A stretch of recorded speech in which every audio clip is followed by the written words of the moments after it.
Hello, and welcome to our channel. In today's video, we'll guide you through the process of enabling the Block Screenshot for Calls feature in the IMO app. This feature enhances your privacy by preventing others from taking screenshots during your calls. First, open the IMO app on your phone. Next, look at the top left corner and tap on the profile icon. Then scroll down and select the option called Security and Privacy.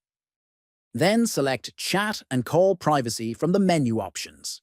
Then click on Block Screenshot for Calls.